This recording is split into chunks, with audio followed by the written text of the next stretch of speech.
হিঙ্গলগঞ্জ বিধানসভা কেন্দ্রের বিজেপি প্রার্থী রেখা পাত্র ভোটের প্রচারে নেমে সরাসরি মানুষের সঙ্গে জনসংযোগে ব্যাপক সাড়া ফেলেছেন। এদিন তিনি হিঙ্গলগঞ্জ কালীবাড়ি ও কালী মন্দিরে পুজো দিয়ে নিজের প্রচার কর্মসূচি শুরু করেন। এরপর হিঙ্গলগঞ্জ বাজারে ঘুরে প্রত্যেক দোকানদার এবং সাধারণ মানুষের সঙ্গে কথা বলেন। পাশাপাশি বাড়ি বাড়ি গিয়ে ভোটের প্রচার চালান তিনি। প্রচার পর্বে তিনি হিঙ্গলগঞ্জের দোল মন্দির, দাসপাড়া, গড়পাড়া সহ একাধিক এলাকায় ঘুরে মানুষের সঙ্গে যোগাযোগ করেন এবং তাদের অভাব অভিযোগ শোনেন। এদিন হিঙ্গলগঞ্জের রানীবালা এলাকায় গিয়ে এক মানবিক চিত্রের মুখোমুখি হন রেখা পাত্র।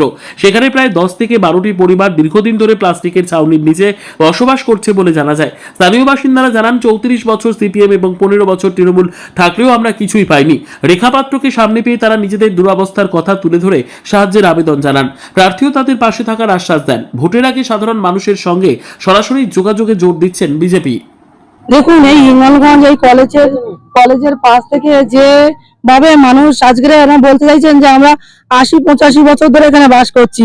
আমাদের এই দিদিভাই একটু বলছিল যে আমার শ্বশুর মশাইয়ের বাবা মারাও এখানে বাস করে গেছেন, তারপরেও তাদের আজকে উদ্ঘাত করে দিল এবং কি তাদের নামে মিথ্যে কেসও দিয়েছেন এখান থেকে যাতে তুলে দিতে পারেন।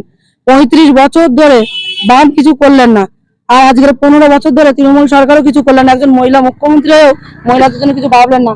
এখানে দুবেলায় অ্যাক্সিডেন্ট হচ্ছে, ছোট ছোট বাচ্চা নিয়ে কতটা এখানে একদম ইয়েতে থাকে, বিপদের মধ্যে থাকে এনারা। আমরা ওনাদেরকে কথা দিয়ে যাচ্ছি যে আমাদের এই 2024-এর নির্বাচনে ভারতীয় জনতা পার্টি ক্ষমতায় আসলে আমরা ওনাদের এই মাথার উপরে ছাদের ব্যবস্থা করে দেবো। আবাস যোজনার ঘর প্রত্যেকটা মানুষ পাবে, ছোট করে বা ওনাদের মতন করে ওনারা বানিয়ে নেবেন। এখানে নাকি তৃণমূল সরকারেরা বলে গেছেন, ওনারা বলছেন যে আপনাদের ঘর দিয়ে মরবো। কত মানুষের জন্য, যাদের মাথার উপর চান নেই তাদের জন্য, ঘর কি তৃণমূলের নেতাদের জন্য?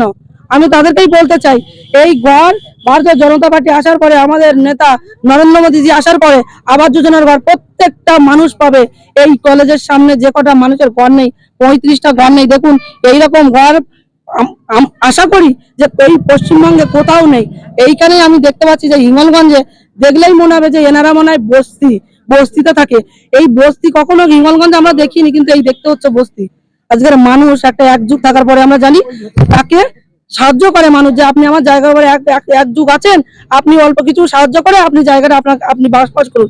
সেখানে উৎখাত করে দিচ্ছে, তুলে দেওয়ার পরিকল্পনা হচ্ছে। আমরা সবসময় ওনাদের পাশে আছি। অসময় মানুষের জন্য আমাদের লড়াই, মা বোনের সম্মানের জন্য লড়াই। এই লড়াইয়ে আমরা ওনাদের পাশে সবসময় থাকবো। আমরা একটা জায়গা চাইছি। আপনাদের না, কিসের ঘরে থাকে? আমরা এই পেপারে চলে দীর্ঘদিন তো এখানে আপনাদের মেম্বার আছে। হ্যাঁ, আগে কি জানিয়েছিলেন? জানাইছে, বলছে জায়গা হচ্ছে, আমরা দেখতেছি। কোথায় এটা? এটা হিঙ্গলগঞ্জ। কোথায়? দিদি দিদি একটু সামনে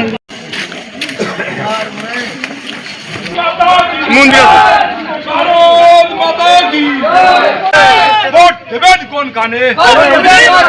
ভোট দেবেন কোন কানে?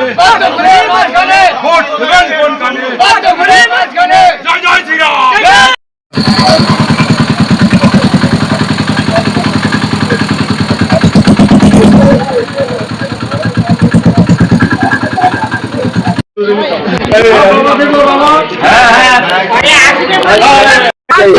দেখুন, আজকাল কোথায় আছে নারকেল পাতার ঘর, জল পড়ে আমার নারকেল পাতা আর একটা হালকা একটা পলিথিন জল পড়ে, ওখানে আমি ওই দিয়ে রেখে বস্তা।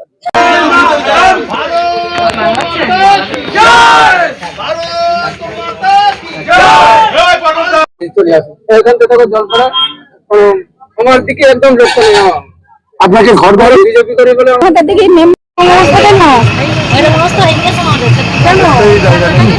বাড়িতে কি করে? জায়গাটা এখানে নেই কেন? শ্বশুর বাড়ি জানি কোথায়?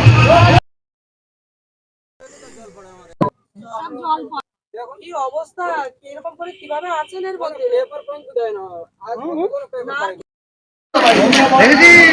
এইবার দিয়ে দেবে না, এই গাড়ি কিন্তু রানী বলে ধরে যাবেন।